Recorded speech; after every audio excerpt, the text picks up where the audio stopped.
Well, welcome to episode 3 of season 3 of the Movies of Happenstance, formerly the Movies of 1985, formerly the Movies of 1999. In this episode, we're covering the year 1980. What I do this season is I'm doing a year every month, and I'm skipping 5 years per month. So we started the year in 1970, then episode 2 was 1975, and episode 3 is 1980. The intro that you just heard was Funky Town by Lips Inc., Hit Me With Your Best Shot, Pat Benatar, Upside Down, Diana Ross, Call Me, Blondie, starting to get a bit punky, then The Breaks by Curtis Blow, so starting to get a bit of rap, Devo's Whip It, Queen's Another One Bites the Dust, and we ended with Love Will Tear Us Apart by the ever-depressing Joy Division. Now, that's gives you a taste of the year 1980, just to set the scene. Very different to 1975, isn't it? But Queen making a reappearance in that little set list. Now, this month we are looking at the year 1980. There are 3,897 movies across 217 pages of Letterboxd. I look at 18 movies per page with my settings, as I've described in previous episodes.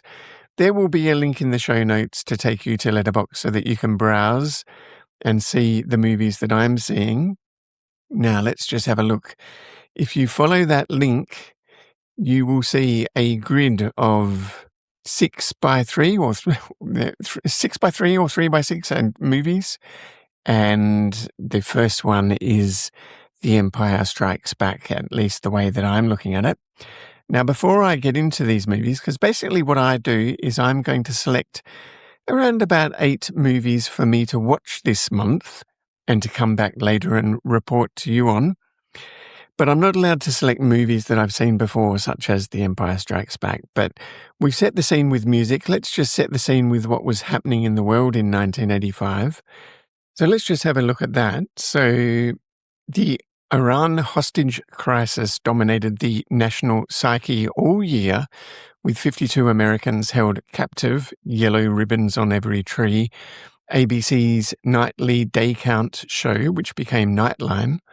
In April, Operation Eagle Claw, the rescue attempt was a catastrophe. Helicopters disabled by sandstorms, 8 servicemen killed, wreckage displayed on international TV. The hostages weren't freed until January of 1981, 444 days, minutes after Reagan's inauguration, a final insult to President Carter. Now, the economy was crushing people, inflation at 13.5%, interest rates pushed to 20%, a recession from January to July 1980. Auto workers' unemployment rates hit almost 25%. Just absolutely crazy. Reagan's landslide election marked a seismic political shift. His debate line, "Are you better off than you were 4 years ago?" sealed it. He took 44 states. The Cold War heated up dramatically, with the Soviets invading Afghanistan on Christmas Day 1979 and President Carter reinstating draft registration and boycotting the Moscow Olympics. Actually, 66 nations stayed home, and 450 American athletes' dreams were destroyed.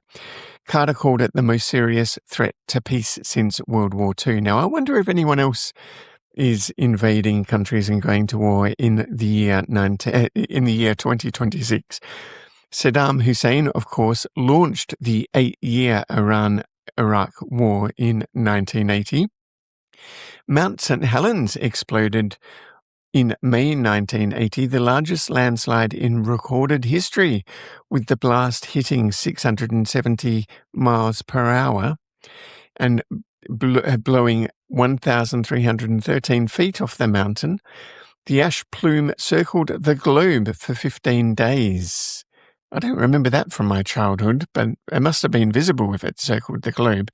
John Lennon was murdered in December 1980 by Mark David Chapman, who then sat down and opened The Catcher in the Rye, apparently. The news broke through Monday night football in America, and radio stations scrapped their programming to play nothing but the Beatles music.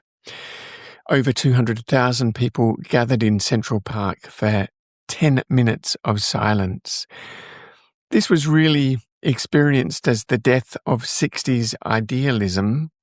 There was a lot of other people who died in 1980, of course, beyond just John Lennon.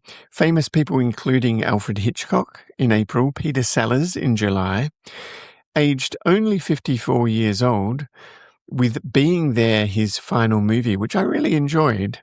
Steve McQueen died in November. Bon Scott of AC/DC died in February, and they had their huge comeback, Back in Black, in the same year. John Bonham of Led Zeppelin died in September.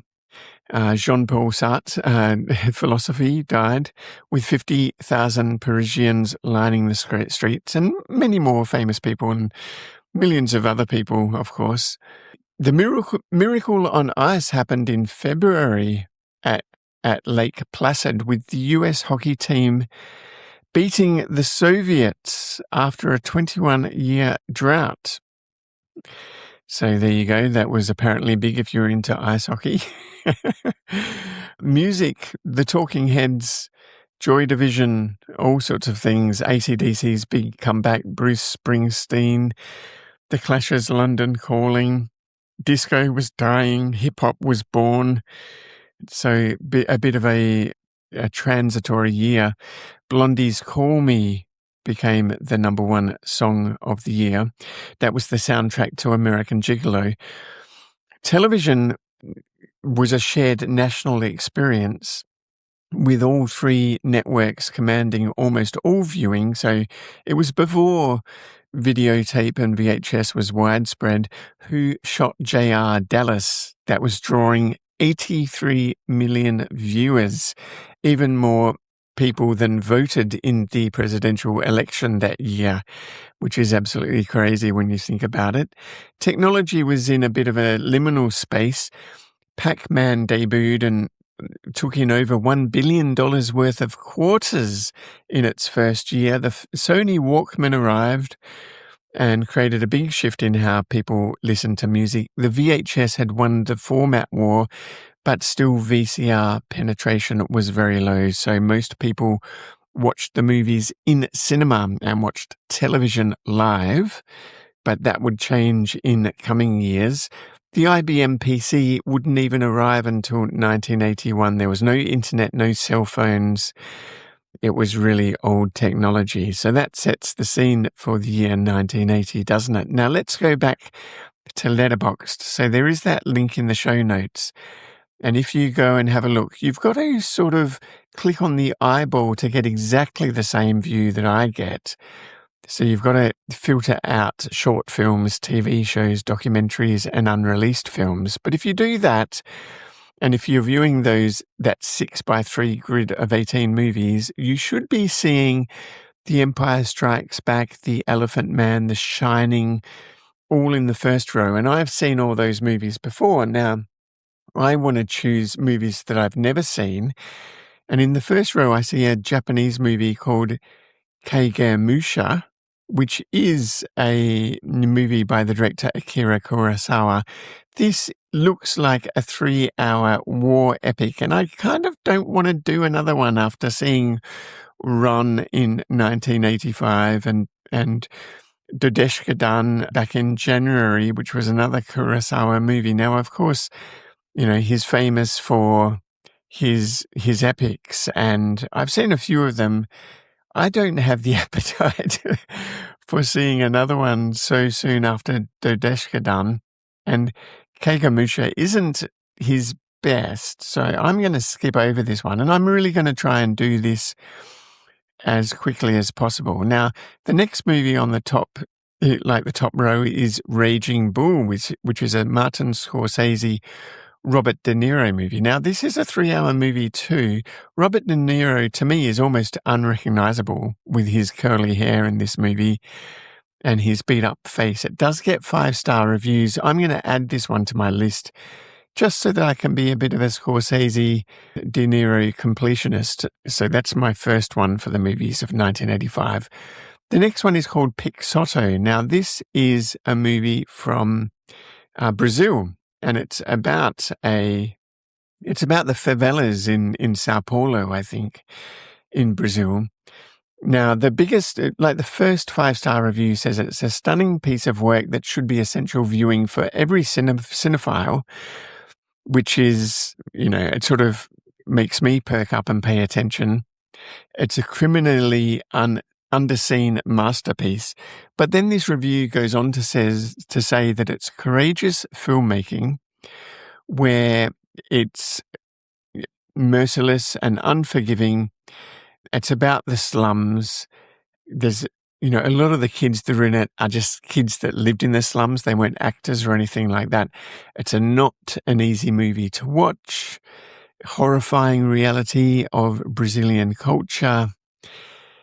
And then the lead, the kid that played Pixotti himself, was beaten to death by police just 8 years after filming. And it's not something that I want to confront, even though it might be an important movie. I'm not really into watching it. So the next one is called Who's Singing Over There? So, again, this is a fairly depressing Yugoslav movie from Yugoslavia, I think. It carries on in this vein for a bit. One that looks interesting is a movie called Babylon, which is a British movie about a bunch of people living sort of a bunch of immigrants from Jamaica, I think, living in Brixton in the 1980s, playing music, confronting the police. It is a big British movie that was banned in America for a long time. Let's just have a look at the trailer quickly because that talks about the American release. Just putting on a record.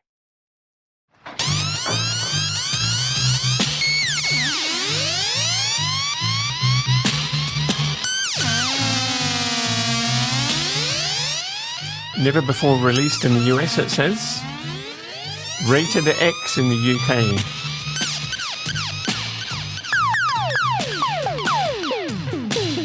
Such an interesting soundtrack as well.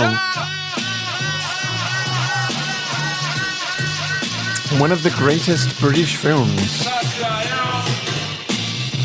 Light of this world, I and I redeem our Rastafari, so lead I and I to the promised land. Look, this movie looks really interesting, and I don't think that I can, do this project seriously if I don't add it to my list. So it says, one of the most well-rounded films I've ever seen, banned from America for having the potential to spark race riots, which is a bit of a red herring because it was actually banned because it's a sympathetic and full portrait of Afro-Jamaican life in 80s Brixton, with some really nuanced and fantastic character writing and acting. It puts you in the shoes of the main character and flips the script by showing the full and diverse world of the black community, from work music, different churches, family life, and even the ugly side, Caribbean immigrant life under white supremacy. So that does look interesting. I think that has to be added to my list, doesn't it? So it's on my watch list, and I'll add it to my list for this year. So that is Babylon. Now let's keep on going down. We've got the Blue Brothers. We've got another movie called Out of the Blue. Now let's have a look at that. So I'll just play the trailer and hopefully we'll get the audio from that one too.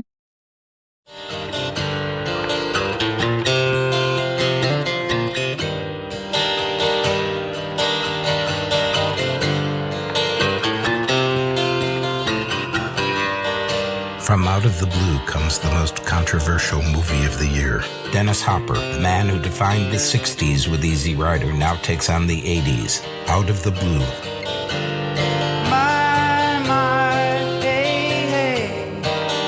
She forgets how young she is. Okay, this looks really interesting as well. So this is directed and starring Dennis Hopper, who had done, previously he hadn't done Easy Rider because I think there was another movie, but he's well known for doing Easy Rider. And this is very much a sequel, at least he views it to be a sequel to Easy Rider. And there are a lot of 5-star reviews. So again, this has got to go straight onto the list, doesn't it? So after that, we get the Australian movie Breaker Morant, which I've seen before, so it's not under consideration. And that's the end of the first page. Now, the second page begins with The Long Good Friday, which is a British movie starring Bob Hoskins, and I'll just have a quick look at that. But this is a movie that I've heard about a lot and never seen. London, Good Friday. Not just any Good Friday, but the long Good Friday. Outside a church? You're not crucifying people outside a church, not on Good Friday. Harold Shand, undisputed king of London's underworld. Now he's setting up the biggest business deal of his career. Hands across the ocean, right? To the future. Someone is out to stop him. Do you think of anybody who might have an old score to settle us? Who's big enough to take you on? Someone, somewhere, knows, right? Well, this looks interesting as well, and I think I'll add it to the list. And it'll be a good pairing with the previous movie, I think, just in terms of 80s London underbelly. Not the previous movie, that was out of the blue, I mean Babylon. So after The Long Good Friday, we've got a Peter Greenaway movie called The Falls, which looks completely bizarre. It's told in the form of a mock documentary in 92 short parts. 19 million people were left obsessed with birds and flight following a strange occurrence. A documentarian analyzes the lives of all the survivors whose surnames begin with F-A-L-L, fall, to uncover the truth behind the event. This looks more like an art house project.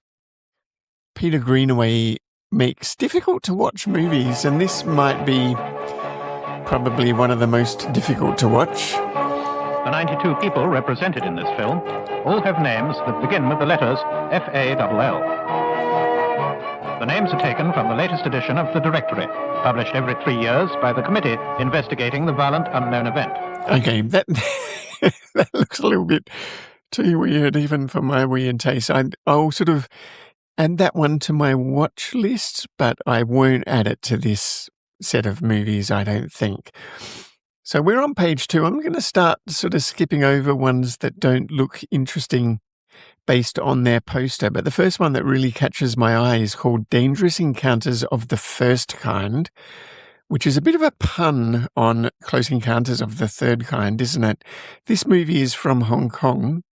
It looks like the poster's very captivating. Something to do with mice. It's this very captivating young girl who looks like she has a bit like pairing up with 3 geeky-looking guys and performing robberies. Tarantino-esque, maybe. Very stylish. So, yeah, she's manipulating these. So it's about Pearl, a sadistic young girl who manipulates these 3 lazy-bone friends who firebomb a cinema. So Youth Going to the Grinder, a portrait of a city where everything from institutions to brotherhood relationships is in near collapse. The greatest punk film ever made. Nihilism has never been rendered this affecting. So that looks interesting. The first 3 reviews are all 5 stars, so I'll add that one to my list. Quite a captivating poster, like I said. So the next movie is 9 to 5. You know, the Dolly Parton one with Lily Tomlin in, which we really liked in that movie last month, Nashville. But I'll skip over that one. I don't like the song, and I think I've probably seen bits of it before. So I'm going to page 3. Page 3 is Aeroplane, which was known as Flying High in Australia. Not going to add that one to my list. I've already seen it. There's a movie called Heaven's Gate, which I've not seen. That's a Western. It's known as a massive, massive flop. I don't particularly want to see it. It's got Chris Christopherson and Christopher Walken and John Hurt in it. Brad Dourif as well, who was Grimer Wormtongue, of course. It's 217 minutes. It's a big epic. Margaret and David gave it 4.5 stars, so I should probably consider it. But I think the fact that it's known as a massive flop is probably one reason why I'm not interested in seeing it. It has been called the most controversial motion picture of its time. Okay. It is the most talked about and written about film of the decade. Now, from the director of The Deer Hunter, United Artists presents Michael Cimino's Heaven's Gate. Well, I mean, the story of Jim Averill. He was born into the world of the rich and powerful, but his heart and dreams were with the people. Look, it's a big, epic Western. Heaven. They've obviously put a lot of money into that. It was a flop on release. Like, I know about this movie. I don't really feel like I want to watch it, even though it probably should be a movie that I'll watch at some point in my life. I'll add it to my watch list, but I'm not going to watch it as part of this month. So what else? So there's a movie called Grown Ups. This is now page 4 that I'm on. This is a Mike Leigh movie. He's known for making very depressing movies. He's a British director. So it's about working class and social life. No, thank you. One's called Germany Pale Mother. Also looking very bleak, with someone pushing a pram over a ruined, like the ruins of a building. And this movie is from Germany. Again, it looks bleak. I'm looking for something a little bit more lighthearted this month, I think. This is 9. Yeah, it's all Nazis and stuff. Let's skip over that one. Nothing is really catching my eye. There's one called Patricia's Reef. That's the English translation of it. This is a movie from Yugoslavia again, so we're not getting much French and Italian cinema. We're getting a lot of sort of Yugoslavian and Russian cinema.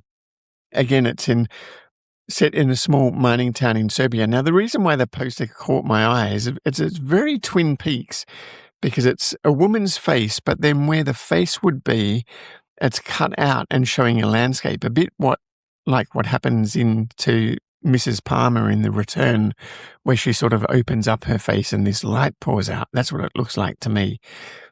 But again, a depressing movie. I don't really want to see this. So I'm just starting to skim over movies a bit, looking for something. So now on page 5, there's a movie called Night of the Juggler, which looks quite interesting. There's a person's angry face, and they're tearing apart a photograph of a city, New York City, I think. It's James Brolin, who's the director here, directed by Robert Butler. Let's just have a look at the trailer and see what that's like. Night of the Juggler. Again, a bit of a synth soundtrack.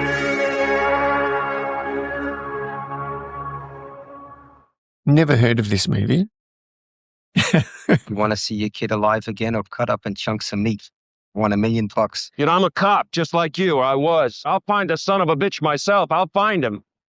Okay, so it looks like 1980, New York City. There are a lot of ruins, a lot of slums at the time.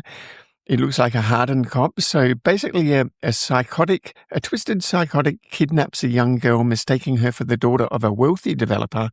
Her father, a hardened cop, doggedly hunts them through New York's seamy streets. That looks pretty interesting. I'm going to add it to my list. So let's keep on going. Shogun Assassin. Yeah, that looks interesting. Pink Floyd's The Wall. Oh, no, that's a concert. So this is one that's snuck in there that shouldn't be in there. From the Life of Marionettes. That's a very interesting poster. No trailer available. An account of the events before and after a murder committed by a disturbed businessman. That looks like it might be a bit difficult to get rid of. I'll skip over that one. What else have we got? Nothing that's sticking out. Page 6 we are now on. There's a lot of concept movies slipping into here. which don't really belong. The Victim, what's that one? That's a kung fu movie by the looks of it, from Hong Kong. Always like a bit of a kung fu movie. Let's have a look at the trailer for that. It's very low resolution. So no digital restoration for that. Yeah, just a standard kung fu movie, so I'll skip over that one. I mean, I've seen a million of these things.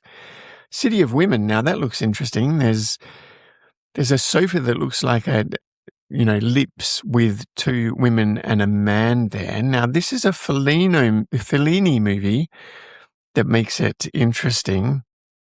I've seen some Fellini movies in Italian film festivals. Haven't heard of this one before. Academy Award winner. And for La Dolce Vita, of course. Signora, senta un momentino. Beautifully photographed. Restoration looks amazing. So the story here is it's a man who encounters an alluring woman on a train, and he pursues her when she hops off at a stop and goes through a forest. They end up in a hotel populated by women gathered for a feminist conference where he is an unwanted presence. Now, I don't think this is his best movie, but it does look interesting enough. I'm going to add it to my list. Altered States is another movie on page 6, directed by Ken Russell, starring William Hurt. This is kind of a thriller, horror, science fiction movie. Let's have a look at the trailer there. I've not seen this one before, but I think I saw the cover for it a lot on the shelves of video stores back in the 1980s. In the basement of one of the country's leading medical schools, Dr. Edward Jessup, candidate for a Nobel Prize, is conducting the most dangerous experiment in the history of science, and the subject of the experiment is himself. So I think this is all about going into sensory deprivation chambers after taking like Native American hallucinogens and doing all that sort of stuff. So it's a bad trip kind of movie. Yeah, I'm not sure. I realize how much Evangelion owes to this movie. I'm thinking I probably need to add that to my watch list, don't I? I'm not sure whether it's going on the lists for this year. I might keep my options open and not add it to the list just yet. What else have we got? Little Lord Fauntleroy, a made-for-TV movie. No, thank you, Gregory's Girl. I'll skip over that. Going on to page 8 now. So we're going through these things pretty quickly. Movies are still scoring above 3.5 stars. Dressed to Kill, no. Don't really recognize anything. The movie posters aren't doing much for me. Skimming over things very quickly. What's this one called? Gollum. So that looks interesting. The movie poster looks interesting. Let's see what Gollum's all about. There's no trailer. A man is accused of murder and unable to recall any details of the crime or even know his own life is released back into a world of raving lunatics and murderous doctors and scientists who believe the secret of human creation is inside the walls of a cast iron oven. That's from Poland. That's a little bit too weird, even for my taste. I think I'll have difficulty finding that one. But yeah, I'm just not seeing anything I think the 1980s. Oh, here's one. The Ninth Configuration. I know about that one because it's on my watch list already. So let me add that to the list because obviously I want to watch that. So How Do You Fight a War Called Madness? Army psychiatrist Colonel Kane is posted to a secluded Gothic castle housing a military asylum. With reserved calm, he indulges the inmates' delusions, allowing them free rein to express their fantasies. This is a bit of a cult classic that has been on my list for a long while. An unusually high percentage of American servicemen suddenly manifested symptoms of psychosis. This is post-Vietnam. Combat, or slated for combat, and had no prior history of mental disturbance. These facts, plus the epidemic scope of the problem and the controversial nature of the Vietnam War, led American authorities to wonder whether many, if not all, were faking. Okay, so people faking their psychosis to avoid being sent to the Vietnam War. There's all sorts of images in that trailer, Christ on a cross, overlaid with the moon landing and things like that.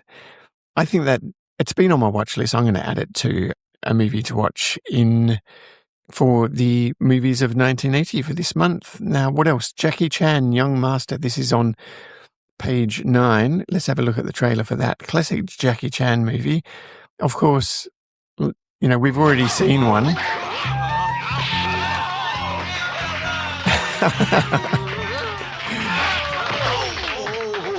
Okay, a lot of Jackie Chan comedy. I'm going to add that to my watch list. I'm not sure if I'm going to watch it for the movies of this month. We'll see if I find anything else. The Return of the Sakara 7 looks interesting. I might skip over that. What else? I'm not really feeling anything here. Just skimming over a few. I'm not seeing any movies that I recognize. It's kind of crazy.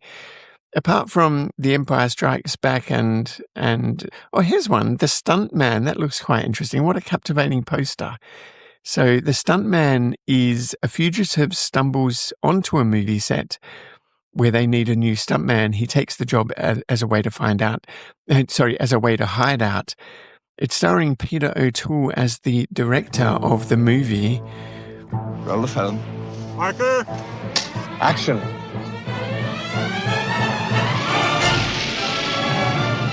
Just some crazy stunts. This will be a stuntman. Now! If there's any real danger, Eli wouldn't let me do it, would he? Okay, so this is a film starring Peter O'Toole and also Barbara Hershey and Steve Railsback. It's a cult classic, apparently, so that's going right onto the list. How can we not look at that one? Let's keep on going through the list. Cafe Express, Cabbage Man.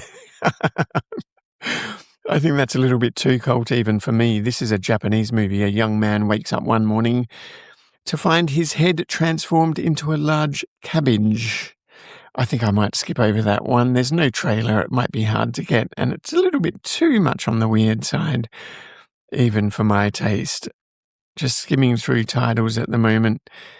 Finding it hard to fill up 8 movies. I'm not sure how many I've got on the list at the moment. But let's just keep on going. We're on page 18 and there's very little. So let me just go back through and have a look. So let's see. We've got The Stuntman, Out of the Blue, The Long Good Friday, City of Women, Raging Bull, Night of the Juggler, Dangerous Encounters of the Third Kind, The Ninth Configuration, and Babylon. I wasn't keeping count, but that's 1, 2, 3, 4, 5, 6, 7, 8, 9 movies. So I'm already over my full list of movies, aren't I? Now, what am I going to lose? Because I don't want to do more than 8 every month. The Stuntman looked pretty interesting. Out of the Blue looked interesting. The Long Good Friday I've always wanted to see. The Ninth Configuration, that was on my watch list. Raging Bull I've always wanted to see. City of Women, the Fellini movie. Dangerous Encounters looked great. Night of the Juggler looked really good. I'm going to lose Babylon, unfortunately. That's that British Jamaican movie. So I'm going to remove it from this list, but I'll keep it on my watch list and watch it some other time. Apologies for taking so long. I didn't realize I'd built up a list of 8 movies so quickly. But yeah, there we go. We've got our 8 for the year 1980. So let's have a quick break and then we'll watch them. Well, here we are 4 weeks later and I've watched all 8 of those movies. So let's dive right in. Now, the first thing I can say is I reckon there's a definite drop in quality compared to 1975.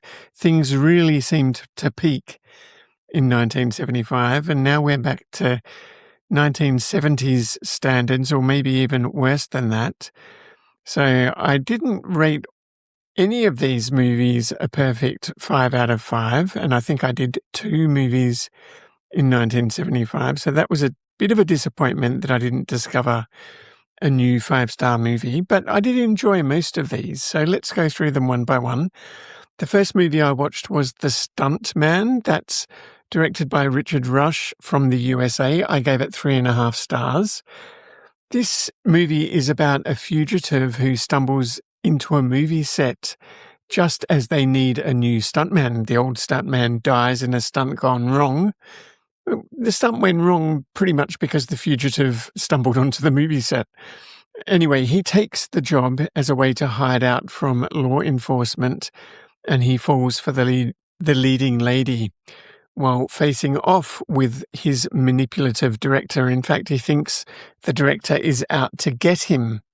So this movie really feels like a cheesy 80s action comedy. We just jumped straight into the 80s just with the costumes and the over-the-top acting. You know, there's something to be said about the acting. I'll come to that in a sec.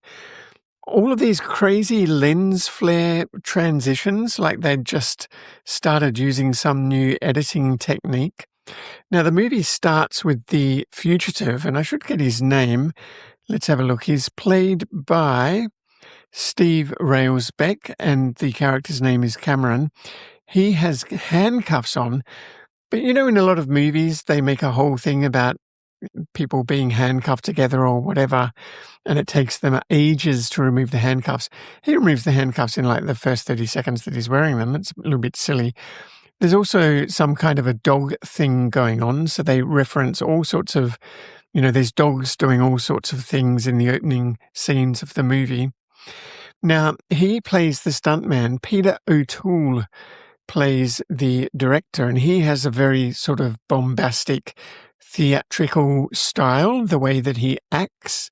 He was in Lawrence of Arabia, of course. He was 48 years old when he made this movie, and I tell you what, he looks pretty darn old. I'm a lot older than he was when he filmed this movie. I don't feel anywhere near as old as what Peter O'Toole looks in this movie. Maybe it's a lifetime of smoking cigarettes or something, that leathery, wrinkly skin or whatever. You know, you used to see a lot of old grandmas looking like that back in the day, back in the 70s and 80s, with their blue hair and their smoker's laugh and the occasional goiter. Anyway, Barbara Hershey is also in this movie. She's quite funny. I do like Barbara Hershey, but she's quite funny because she plays a character where she has to dress up in old makeup to play the character at the end of her life. You know, they're making a war movie, so I think it's a flashback, you know, Titanic style or something. But she plays a few pranks while she's dressed up in the old woman makeup, which, you know, is sort of looking like Peter O'Toole a bit, I think. But everyone in the cast has this very over-the-top, dramatic, theatrical way of acting. So I think Peter O'Toole's influence on everyone else rubbed off a bit. There are a lot of stuntmen in this movie. You know, I think a lot of the minor actors are the actual stuntman, because you see them, you know, driving crazy 1980s jet skis, which look completely different to the jet skis of today. So presumably they are the stuntman, since you see the actor, you know, doing these little driving scenes. So it is a bit of a comedy and a bit of a drama. It's very larger than life and exaggerated, very 1980s. I did enjoy it. It's a bit of a B movie. Peter O'Toole apparently based his character on David Lean, who directed him in Lawrence of Arabia. And like I said, they had a lot of stunties on this one. There were 26 stunt performers. Some of the stunts are quite spectacular, especially the ones involving a biplane, I think flying under a bridge or flying close to buildings and so forth. It looks really good. And what happened is they made this movie and it kind of sat on the shelf for a few years. Fox didn't release it for whatever reason. And then somebody who was involved with a film festival got hold of it and started screening it and became a champion for it. And it got a proper release. But after the release, it won, or it had 3 Oscar nominations for Best Director, Best Actor, and Best Adapted Screenplay, which is quite interesting that it would sit on the shelf for such a long time. So I did enjoy this. It was a bit of a post-Vietnam movie, so there were sort of some references to the Vietnam War, which was only ended 5 years previously. And I think a few movies in the early 1980s are they're starting to go into the Spielberg territory, you know, trying to make these comedy blockbuster sort of movies.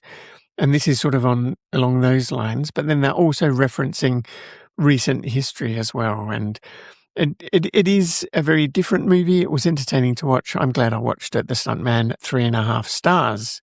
Not the only movie to reference the Vietnam War either. Now, the next movie was Out of the Blue, and this is directed by Dennis Hopper, also written by Dennis Hopper and starring Dennis Hopper.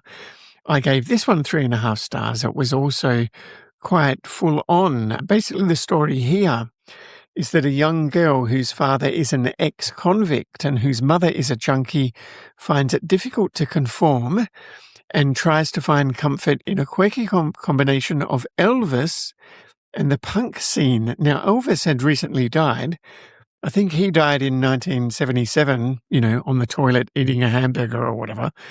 I remember at the time, I think I was in pre-primary and I didn't really know who Elvis was. And for some reason, I always carried this memory that it was, you know, Tony Barber who had died. He must have been the biggest celebrity that I was aware of in pre-primary. Tony Barber was a bit of an Australian game show host. Anyway, yeah, this young girl, you know, she's not into disco. She loves punk and Elvis. And yeah, her father was driving a truck that collided with a school bus. Now, her father's Dennis Hopper, and he calls this movie a spiritual successor to his famous movie, what's it called? Easy Rider, which is about the 60s, you know, tune-in, drop-out kind of generation. And this is that generation colliding with the growing 80s generation, quite literally, when he drives his truck into a school bus, you know, killing school children and going to prison for that.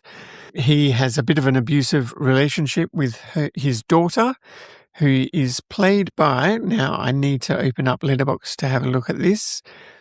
She's quite remarkable. Her name is Sharon Farrell. She plays, is that her? No, that's not her.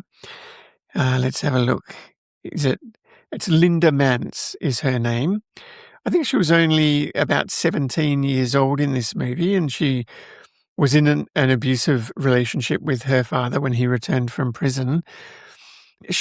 Linda Mance made her debut a couple of years earlier, 1978, in Terrence Malick's period drama Days of Heaven, where she was given a lot of free rein to ad-lib. She's really good at getting into her character and ad-libbing, and Dennis Hopper apparently did the same on this movie. She's just a natural. Now, she dropped out of acting to raise her 3 kids and returned a bit in the 90s and then sadly died of cancer, I think, in the late 90s. But she was quite a talent as a child actor. Didn't really know about her before. And she sort of did the whole Rick Moranis thing of going and raising her family, which he did as well. He's just recently returned to movies, hasn't he? So anyway, this movie exists by pure accident. It was originally entitled CB, and that's her nickname in the film. But basically, Hopper was originally hired just to act, but he ended up taking over when the original director was fired, and he rewrote the script over one weekend while listening to Neil Young. Neil Young's music features heavily in this movie, and Out of the Blue is taken from a Neil Young song or album. Dennis Hopper was in the depths of addiction. He was on drugs and alcohol and all sorts of things, but he managed to knock out a pretty decent movie. And I do like the fact that it's a spiritual successor, it's not Easy Rider 2, but you can imagine this is what the characters from Easy Rider would have been up to 15 or 20 years into the future. It premiered in competition at the Cannes Film Festival in 1980 to boos, catcalls, and general nausea by shocked audiences, because this movie can be quite shocking and confrontational, with children dying and this abusive relationship, like I mentioned, and also the ending of the movie, which has this sudden violence that we saw in a lot of 1975 movies, this sudden act of unexpected violence, a little bit like Jean Dillman, the way that movie ended. Once this film was released, it essentially disappeared and eventually became a bit of a cult classic, I think, receiving a 4K restoration in 2019. So that's Out of the Blue by Dennis Hopper, 3.5 stars. I quite enjoyed it. I'm glad I watched that one. The next movie I watched was Raging Bull, and this is a Martin Scorsese film. I've given it 4.5 stars. It's about the life of boxer Jake LaMotta, a real person whose violence and temper led him to the top in the ring, but it destroyed his life outside of it. And it starts with a flashback where he's old and he's quite overweight. Of course, he's played by Robert De Niro, who put on a whole bunch of weight for this movie to the point where Martin Scorsese feared for his life. I have it written down somewhere how much weight he put on. It was something like 15 kilos or something like that. I'll get to it. I'll find it in my notes as we read through it. So De Niro and Joe Pesci play brothers in this movie. De Niro's the boxer. Pesci is the coach, a bit of a retired boxer himself.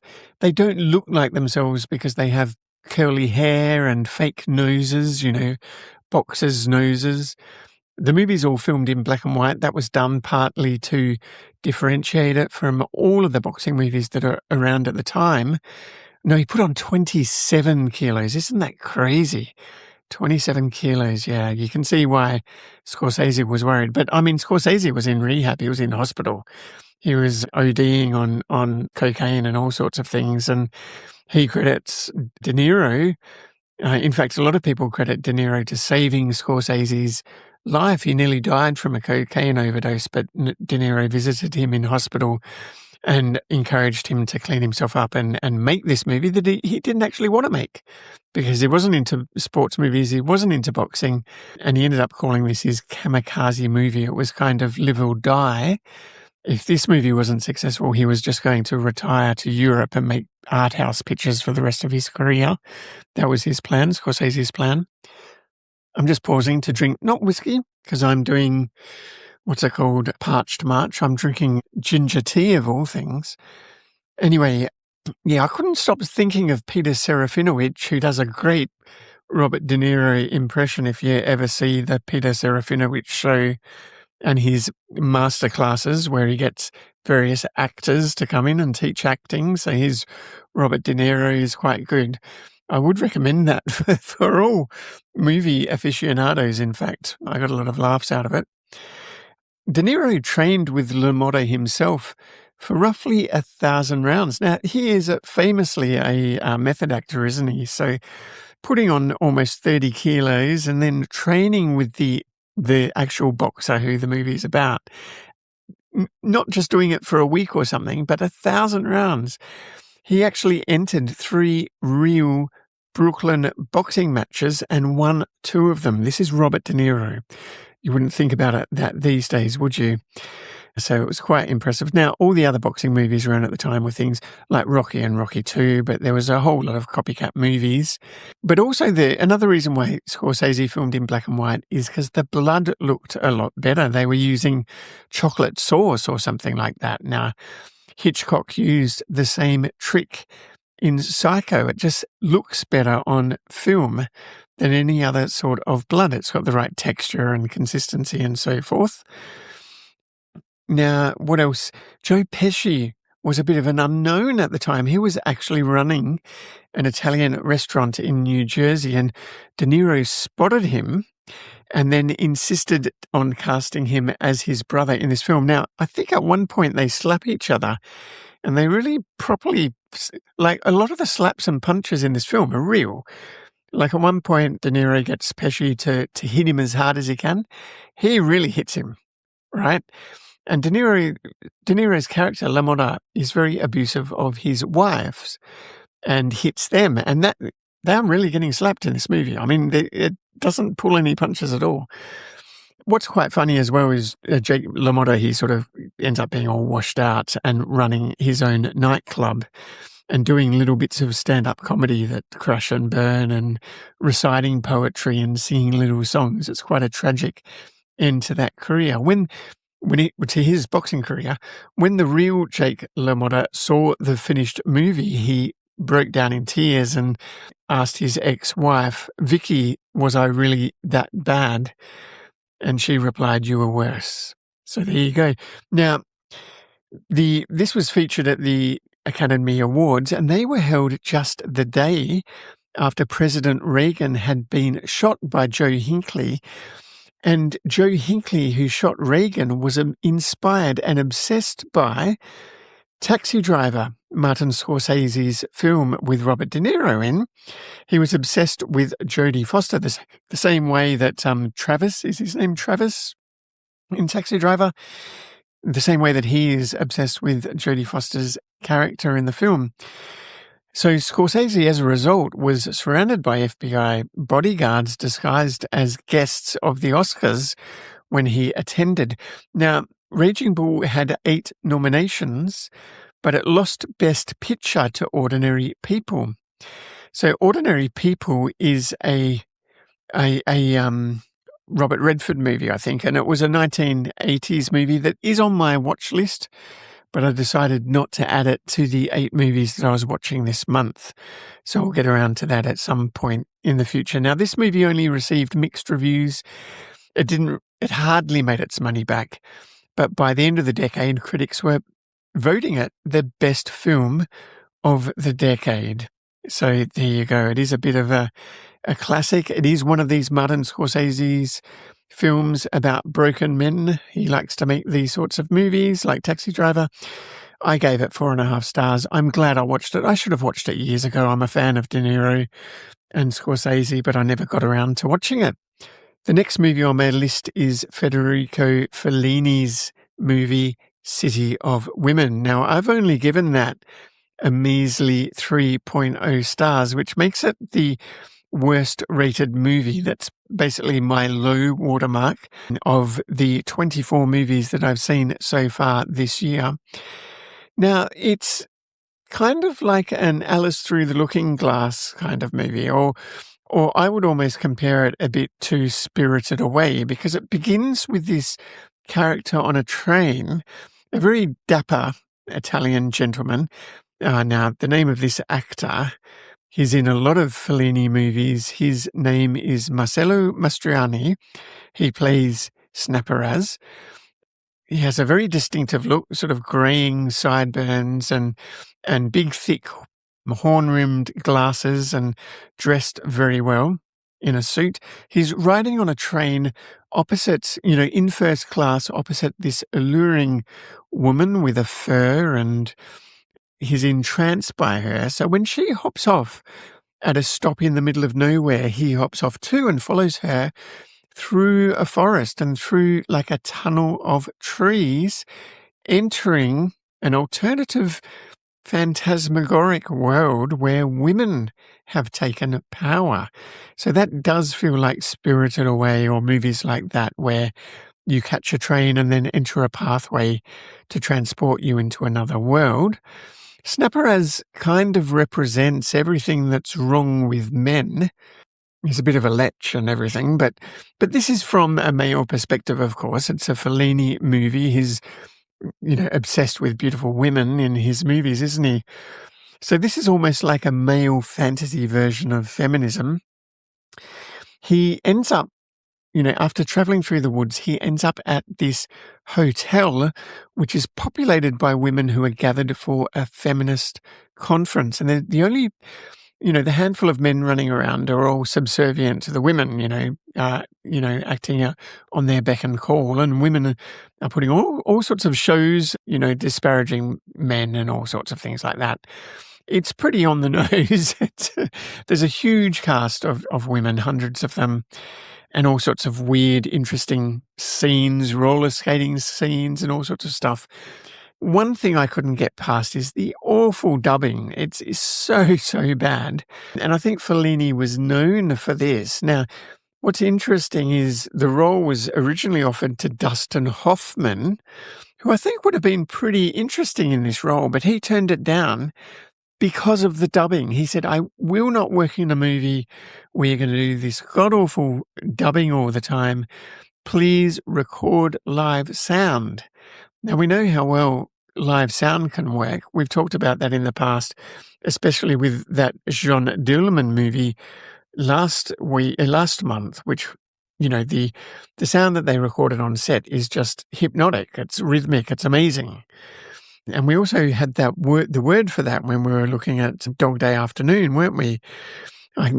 It'll come to mind because that's something that my daughter talked to me about. But this idea of recording everything live as it happens, it's actually really effective.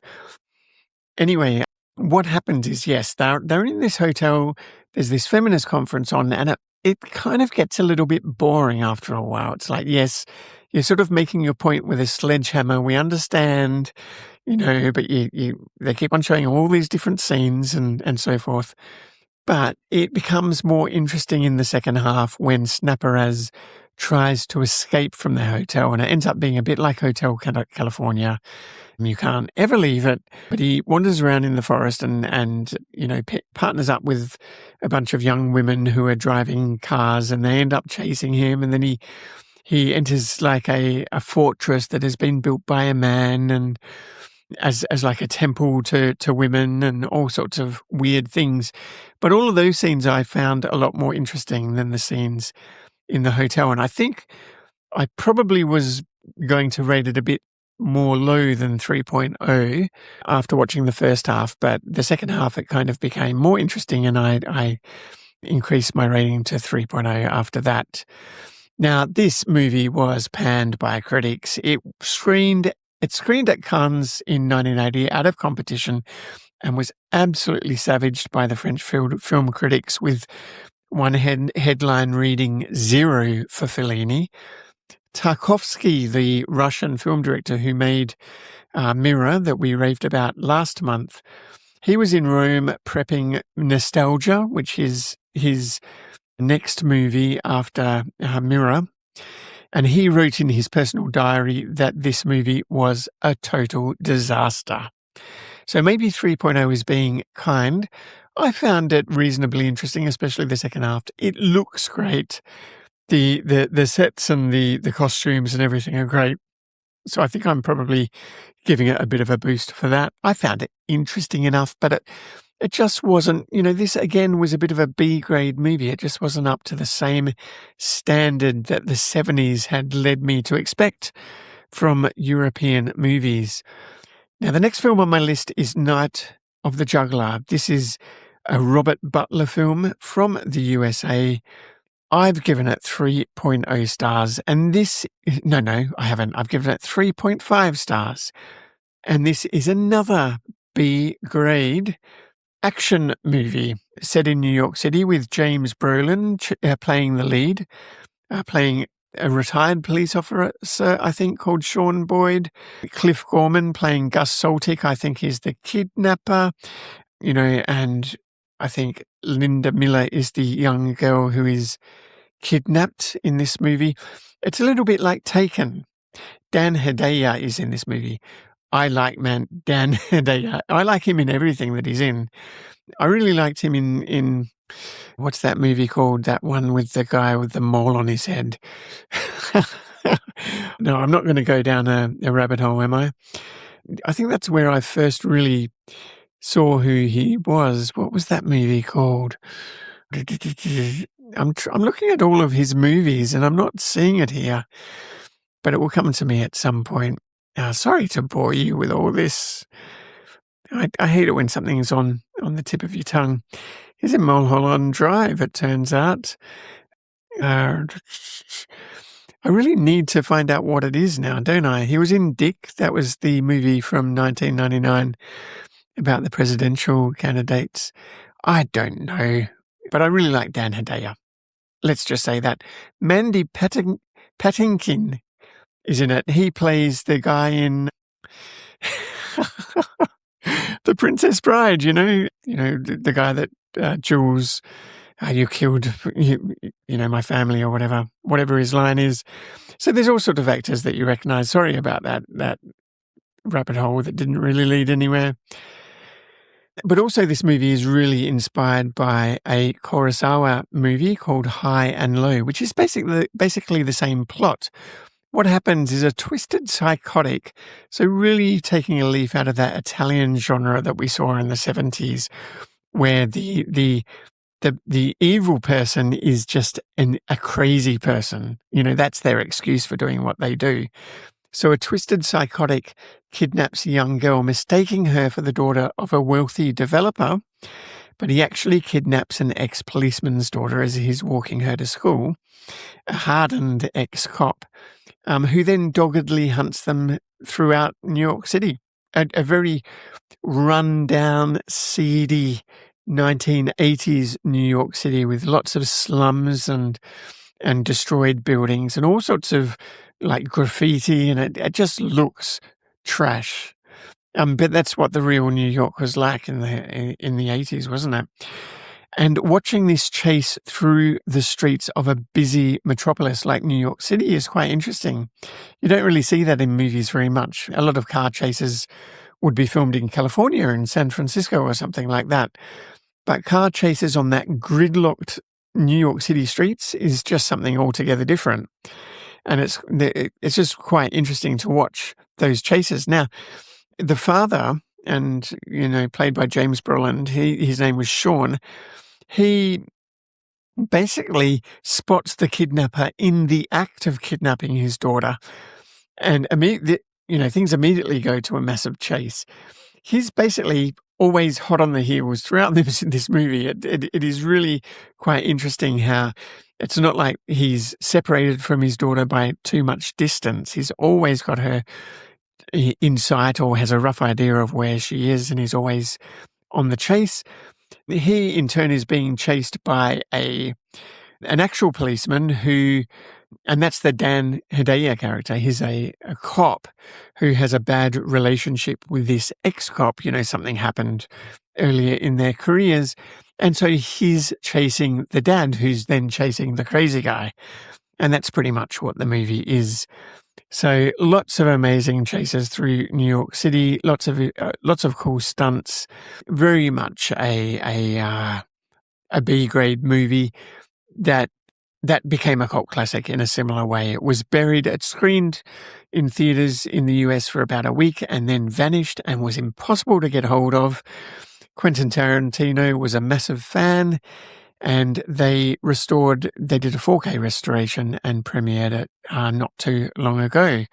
So this one, I actually had to track down that 4K restoration. I couldn't find it streaming or on the downloads very easily. I ended up being able to download a very crappy low-resolution VHS rip of it, but I ended up watching the 4K restoration, and it is good. It's really good. It's got a great commentary track as well that's entertaining. And 3.5 stars. It's one of those action movies that's just fun to watch. And it's fun to watch all these actors that you recognise when they were much younger and less famous than they are these days. So I need to have another drink. So the next movie on the list is that Hong Kong movie directed by Tsui, Hark, Dangerous Encounters of the First Kind. Now that obviously is named after Close Encounters of the Third Kind. I've given it a 3.0. This is a movie that has a lot of style. It really looks amazing. But again, it's a bit of a B-grade movie. It's completely unlike any other Hong Kong movie of the time. It is not a kung fu movie. There's no Jackie Chan. There's no fighting sequences. But it does sort of refer to a bit of Hong Kong history, and it is sort of thumbing its nose at the British quite a bit. In fact, the British actors in this movie are just awful. They are so bad. And they are dubbed, the lip syncing is just completely off, and they are dubbed saying things that they are obviously not saying, because, you can sort of lip read what the characters actually did say. So anyway, 3 lazy-bone friends manufacture a firebomb and place it in a cinema Pearl, a sadistic young girl, observes them, follows the bombers, and starts to manipulate them. The four team up and start performing more daring acts. So crazy plots, but also reminiscent of what was happening in Hong Kong in the 60s with anti-colonial riots and acts of bombings and all sorts of things like that, anti-British kind of things. So that's what this movie is referencing. And it's also why it had a lot of trouble with the censors. Now, the Close Encounters, or what was it?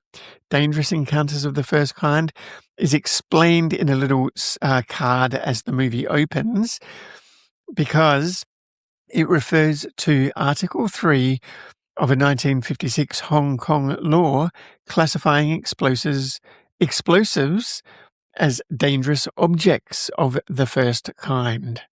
So there you go. Now, there is a lot of blood in this movie, but unlike the boxing movie Raging Bull with their chocolate sauce that looked great on black and white, this uses bright red fake blood that looks like paint. It looks like they just got a tin of bright red paint and used that. It just doesn't have the consistency, and it's completely opaque. Blood is a bit translucent, isn't it? So it looks completely wrong. It's just bright red paint over everything. The part of the reason why I marked it down, it's got a great soundtrack, great use of colour in blood notwithstanding, but there are a few moments of animal cruelty to mice and cruelty to a cat, which these days it's just not on.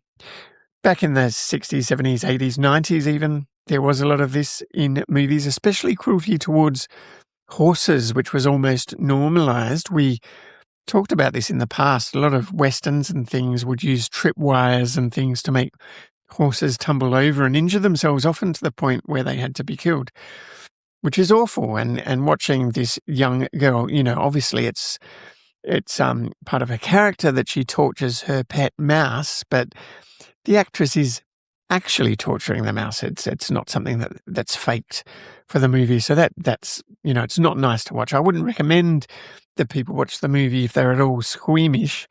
Obviously this is something that's been committed to film, 46 years ago or whatever it is.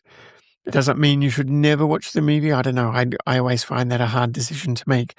Should you watch a Woody Allen movie or a movie by anyone else, or a movie with someone who's been cancelled in it?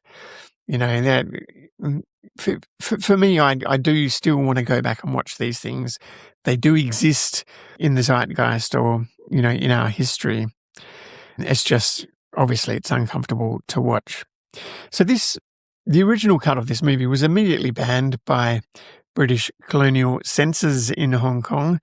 So they did have to soften the plot a bit, to remove some of the elements about bombing, things like that. The soundtrack was really good, but a lot of that was stolen from the Dawn of the Dead soundtrack or Jean-Michel Jarre's Oxygen album. But, it really suits this movie. And the young girl who's in it, she has a raging intensity, they say. The way that she stares down the barrel of the camera is quite remarkable. And it is quite interesting that towards the end of this movie, they start showing a montage of actual photographs from the 1967 Hong Kong riots. So even though the political message of this movie was softened a bit by the censors, they did smuggle it back in. Maybe the censors didn't watch all the way to the end of the movie. It is literally right in the final scene. They just show all these black and white photographs all of a sudden, completely unexpectedly. But yeah, interesting nonetheless, I should say. And this has been described as the bleakest depiction of Hong Kong society ever committed to film. It's a subversive act almost. So it is B grade. It looks amazing. It sounds amazing. It has a subversive political message, and it's difficult to watch because of the animal cruelty. I gave it 3.0. Again, my lowest rating this year so far. Hopefully for good. the whole point of this project is to select movies that I would enjoy watching. Now, did I enjoy watching this? I did enjoy moments of it. So, some of it is funny, some of it's quite thrilling, some of it's just cringy, with all these badly dubbed British characters. I'd probably give it 3.0 for style. There's a lot of style in this movie. I did like where it was going with the style, but that's pretty much all I can say about it. The next movie is The Long Good Friday. Now, this is a John Mackenzie directed movie from the United Kingdom, and I gave it 4.0 stars. Now, this is about the late 1970s with Cockney crime boss Harold Shand. Now, let's see. Let me open up my Letterboxd, because he's played by Bob Hoskins. And I knew Bob Hoskins from Who Framed Roger Rabbit, which was a bit later in the 80s, wasn't it? It was 1988 or something like that. But Bob Hoskins is in this movie. His wife or partner, Victoria, is played by Helen Mirren. But basically the story of this movie is that he has big plans to become a legitimate property mogul, basically to redevelop the Docklands area of London. And that's kind of the area that became Canary Wharf. So this was sort of, predictive of that. And he planned to fly over the American mafia to bankroll his transformation as a legitimate businessman. And the venue, this derelict area of London, which he wanted to develop, was being looked at as a possible venue for the Olympic Games. Not in when were the Olympic Games in London? 2012? I think this was for 1990 or something, or 1988 it might have been, whenever the Barcelona ones were, or was that 92? But that was his idea, that he would develop property close to where the Olympic Games were going to be held, and therefore that would inflate the price. Quite a shrewd move, I suppose. But he was a Cockney crime boss, so of course he's got a lot of baggage from that. And the whole movie is about how that sort of leads to his ultimate downfall. You can't get away from this life of crime, even though the police are in his pocket and everything like that. So, I thought this was pretty interesting. It was financed by George Harrison's movie. Now, we saw that with a movie recently, didn't we? That 70s one. What was it? That one by the Mexican director. That was one that George Harrison really liked as well, wasn't it? So, and it was quite funny to see Pierce Brosnan pop up in this movie in his film debut, where he was supposed to have a silent role, but then he ad-libbed hello. I think he ad-libbed a single word, because the IRA plays a role. There's a whole plot line where the IRA start putting on hits. That's really the core of this whole movie. The whole Cockney gang that Bob Hoskins' character is the head of, they all start getting picked off one by one. So it becomes a bit of a gang war between him and the IRA that are travelling over from, Ireland to come and kill some of those Cockney characters, I guess. Now, they hired Irish actors for this movie and then gave them non-speaking roles. So I guess the audience knew who they were and therefore identified them as being Irish. Maybe that's what happened. So that was quite funny. Let's see. Yeah, Hoskins just gives an amazing performance. It's completely, to the same sort of standard as you're seeing these Italian actors in America, your Al Pacinos and your De Niros and things like that.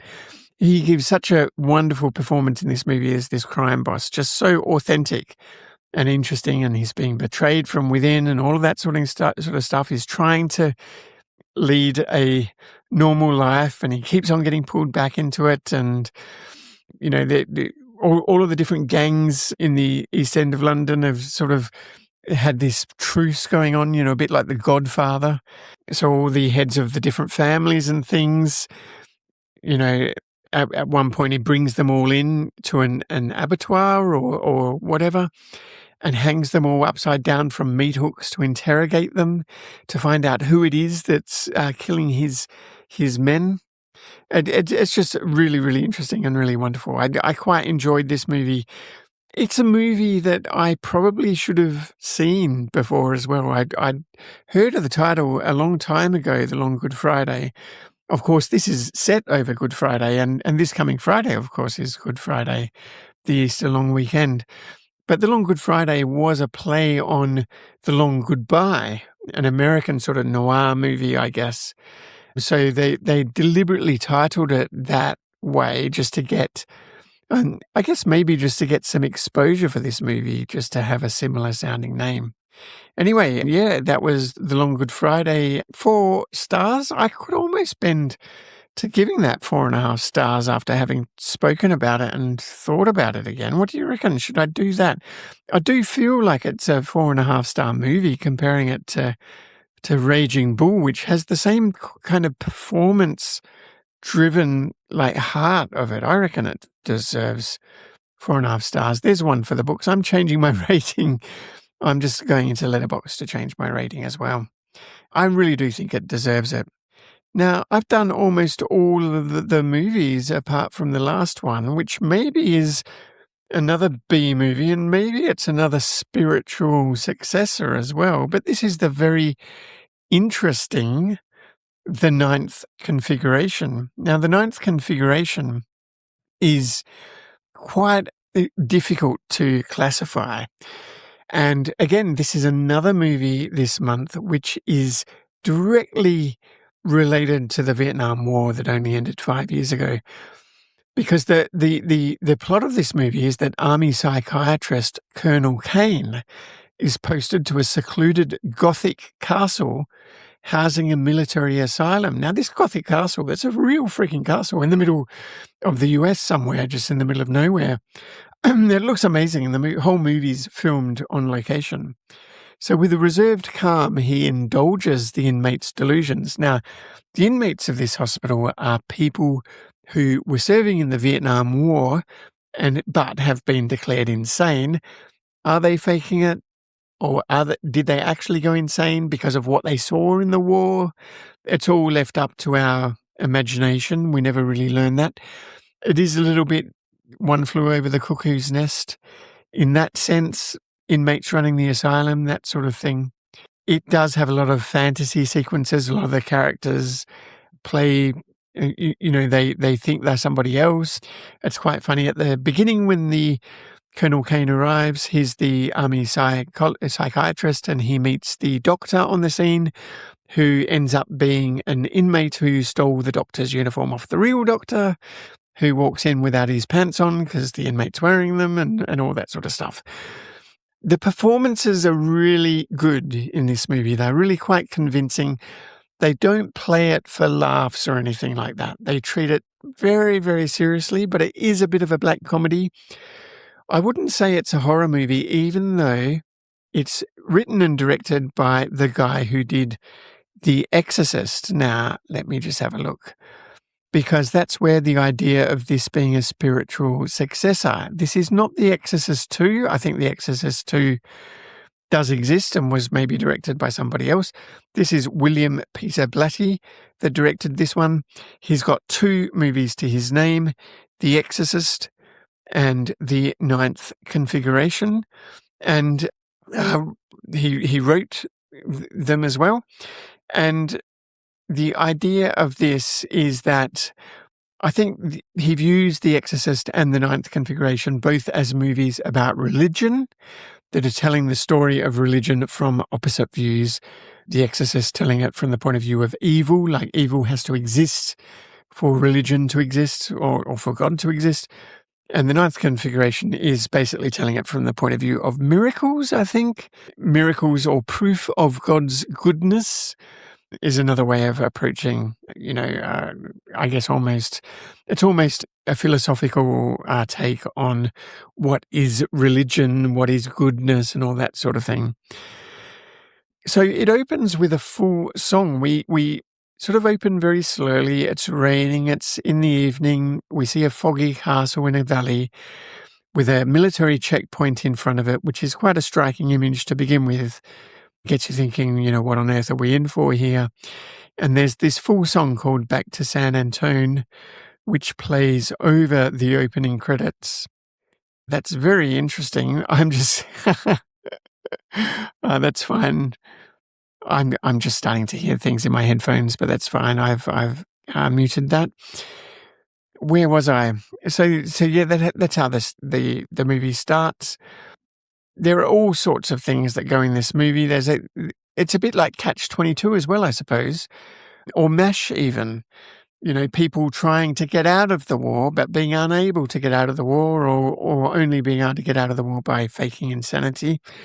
There is a plot twist, and then a bigger plot twist about 3/4 of the way through. So this is another movie where maybe my attention was waning a little bit at the halfway point, but then I sat up and took a lot more notice once we hit this plot twist.